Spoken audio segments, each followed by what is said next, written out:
माझं नाव सुनंदा हरीश कुमार दकाते आहे। मी 42 वर्षाची आहे।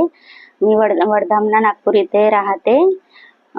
माझ्या डाव्या लेफ्ट ब्रेस्टला गाठ असल्यामुळे मी डॉक्टरांकडे चेकअपला गेलेली असताना त्यांनी मला गाठीचं ऑपरेशन करायला लावलं।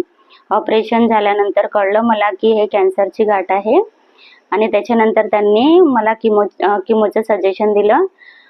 किमोसाठी मला दुसऱ्यांनी कोलंबिया हॉस्पिटल घंटावार सरांचं नाव सजेस्ट केलं। त्यामुळे मी इथे आली। माझे 3 किमो झाल्यानंतर सरांनी माझं MR केलं। त्याच्यानंतर अजून कळलं की गाठ पूर्ण क्लिअर नाही झालेली। त्याच्यामुळे 3 किमो नंतर सरांनी माझं सर्जरी केली आणि त्या सर्जरीनंतर माझ्या गाठी क्लिअर झाल्या। त्याच्यानंतर अजून 3 किमो लावण्यात आले। आता मी 6 किमो झाले। आता मी पूर्णपणे बरी आहे। मी आता मंथली चेकअपला येत आहे। आता मला काहीही प्रॉब्लेम नाही।